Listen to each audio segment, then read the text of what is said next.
Hola, ¿qué tal mis hermanos en Cristo del Instituto Capernaum? Estamos muy contentos de poder saludarles a través de este medio.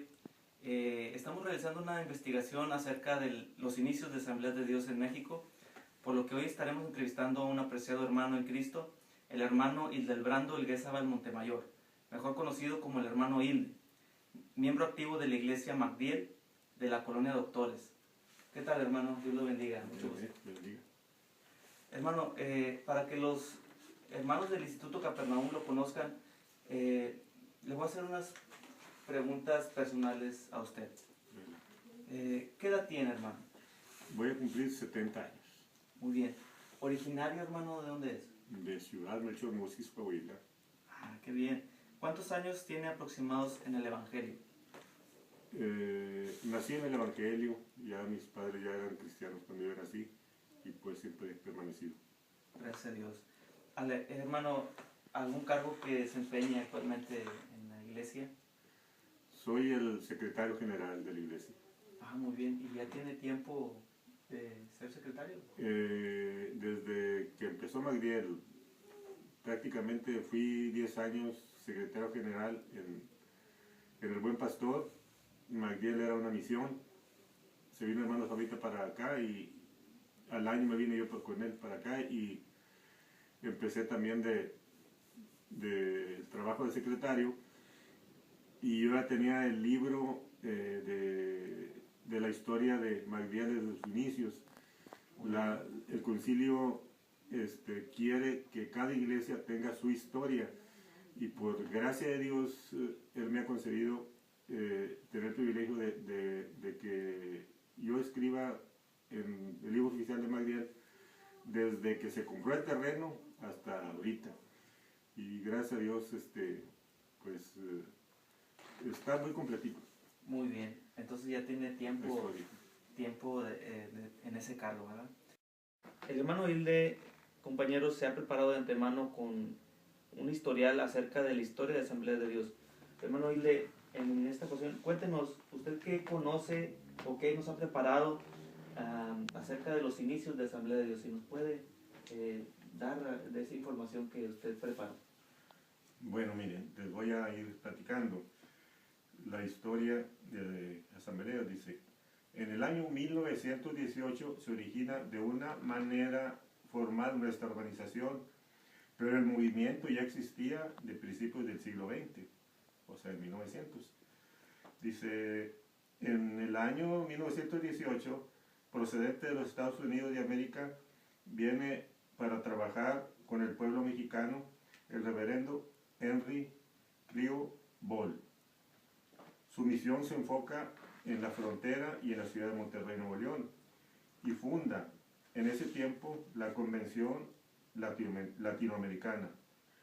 Se empezó a trabajar dentro de los límites patrios y 11 años después, con fecha del 22 al 27 de octubre de 1929, se celebró una convención en el Templo del Salvador de la ciudad de Monterrey y la organización se le cambió de nombre por Convención de las Asambleas de Dios en México. 2 años después, en la convención celebrada del 28 de octubre al 18 de noviembre de 1931, en la misma ciudad de Monterrey y en el mismo templo, se le cambia nuevamente el nombre como Iglesia Cristiana de la Asamblea de Dios en la República Mexicana.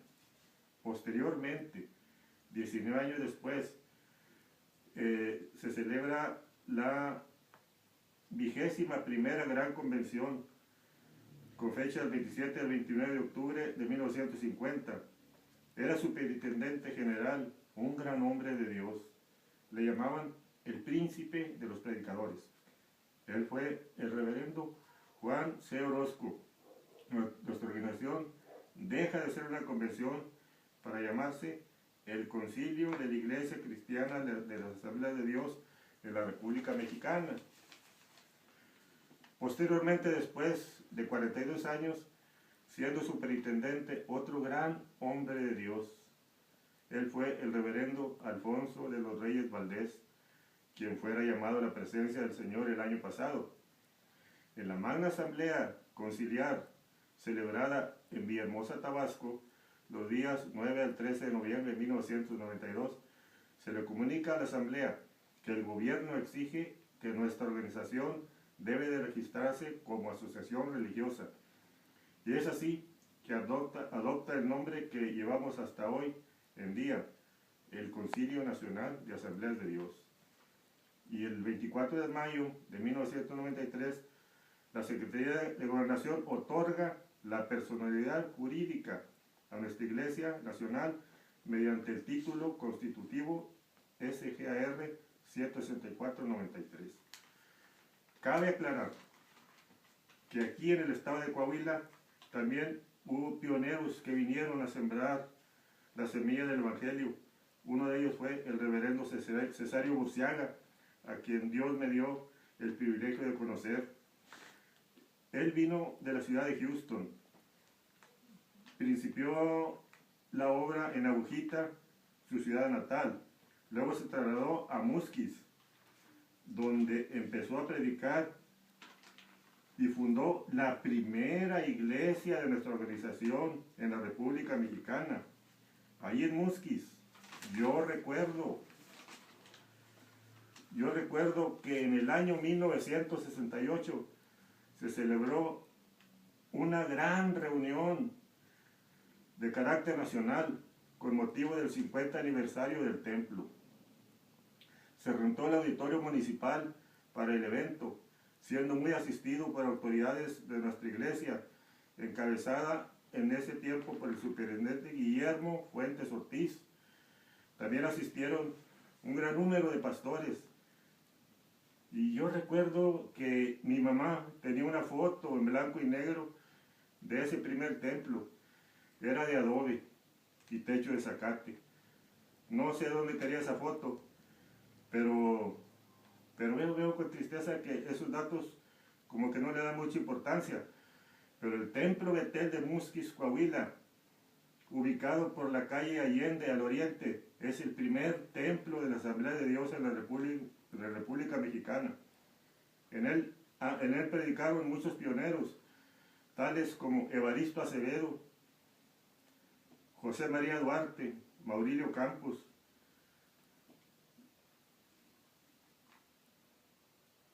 Y uno de los primeros fue Rodolfo Orozco, Manuel Bustamante, Manuel Cantú Ríos. Y en 1921, tengo un dato ahí que dice, el mismo Henry C. Ball, o sea, el hermano Ball, el que inició el movimiento, visitó el templo de Musquis.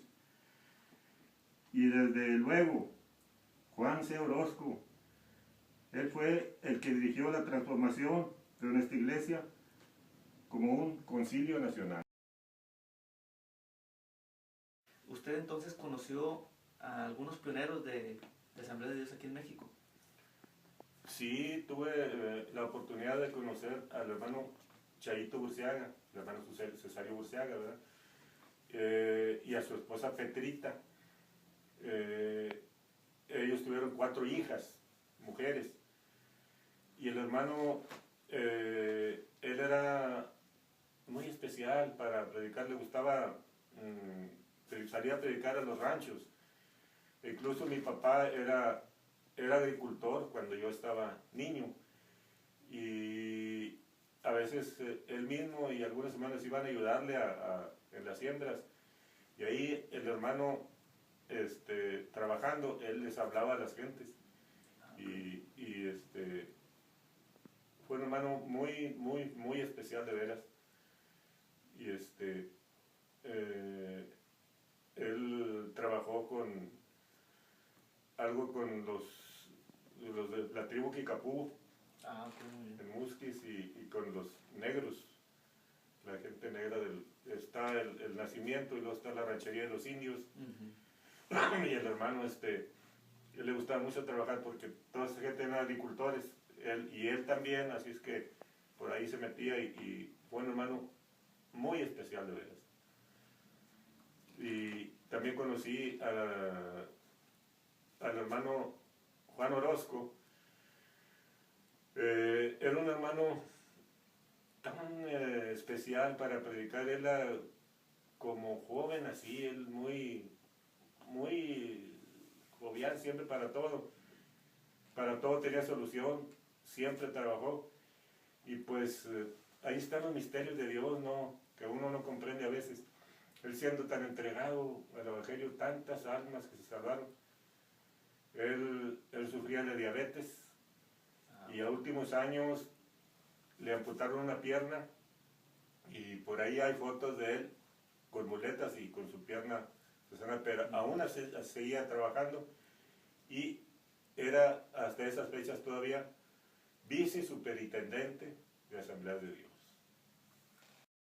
Otra pregunta que le traemos a usted es, nos comentaba usted que es originario usted de Musquis y quisiéramos saber si usted conoció la primera iglesia de Asamblea de Dios en Musquis y cómo era la iglesia, los pastores que estuvieron ahí y cómo eran los cultos también antes. Si usted nos puede comentar acerca de eso, ¿qué nos podría comentar? Bueno, mi primer pastor en Musquis fue el hermano Salvita, hermano Salvador Santos. Okay. Cuando yo tenía 5 años, tuve el privilegio de que él me cargara en sus brazos. Ahorita ya voy a cumplir 70. Y él me cargó de 5 años y él posteriormente se casó con mi hermana Celia y se hizo mi cuñado, ¿verdad? Pero el hermano Salvita fue una persona muy entregada a la obra. Él estuvo 10 años de pastor en Musquis. El tiempo que él estuvo, se revolucionó mucho la iglesia, se salvaron muchas almas. Y así como era él en su manera de ser, de sencillo, así era ya también. Y me acuerdo de que él me cargaba en sus brazos cuando yo tenía 5 años porque le llevaba a mis hermanas conmigo para llevarnos a casa, ¿verdad? Y yo me acuerdo que de la edad de 5 años, me acuerdo así que el hermano estaba muy musculoso, se sentía así muy fuerte, porque él fue minero de pico y pala, y él platicaba sus experiencias. Y después del hermano Salvita, cuando él se fue a Barro Terán, siguió el hermano Arturo Reyes Martínez. Él estuvo poco tiempo. Y luego siguió el hermano Julio Acevedo. Ahí fue cuando la iglesia tuvo un despertamiento tremendo, porque cada último domingo de cada mes era velada. Okay. Y se pedía el bautismo del Espíritu Santo. Había mucha juventud, un promedio de unos 30 jóvenes. Y